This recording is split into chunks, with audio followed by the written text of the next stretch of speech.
So fundamental అనాలిసిస్కి technical అనాలిసిస్కి difference అనేది తెలుసుకోవడం చాలా ఇంపార్టెంట్ అనమాట అండి.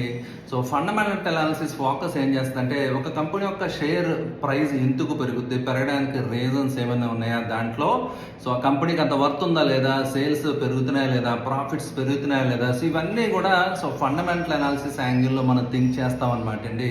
బట్ టెక్నికల్స్లో ఇవన్నీ పక్కన పెట్టి ఏదైతే స్టాక్ మూమెంట్ ఉందో, ఏదైతే స్టాక్ ప్రైస్లో మూమెంట్ ఉందో, ఏదైతే స్టాక్లో గ్రోత్ మనకి ప్రైస్ ఇంక్రీజ్ కనిపిస్తుందో దాంట్లో మనం టార్గెట్ చేసి ట్రేడ్ చేస్తాం అనమాట. అక్కడ ఎందుకు పెరుగుతుంది ఏంటి ఆర్గ్యుమెంట్స్ క్వశ్చన్స్ ఉండవు అనమాట. బట్ ఫండమెంటల్ అనాలిసిస్లో క్వశ్చన్ జరుగుతుంది అనమాట అండి. ఇది రియల్గా జరుగుతుందా మూవ్, లేదంటే ఇది ఫేక్ మూవా, ఏదైనా మ్యానిపులేషన్ జరుగుతుందా, కంపెనీ యొక్క రియల్ వర్త్ అంత ఉందా లేదా, షేర్ ప్రైస్ ఎంత ఉంది, షేర్ ప్రైస్కి కంపెనీ యొక్క ఎర్నింగ్స్కి రిలేషన్ సరిపోతుందా లేదా, ఇలా చాలా వేరియస్ ఆస్పెక్ట్స్ అనేవి ఫండమెంటల్ అనాలిసిస్లో మనం చూస్తాం అనమాట అండి. బట్ టెక్నికల్లో ఓన్లీ ప్రైస్ మూమెంట్ బట్టే మనం డెసిషన్ తీసుకుంటాం అనమాట.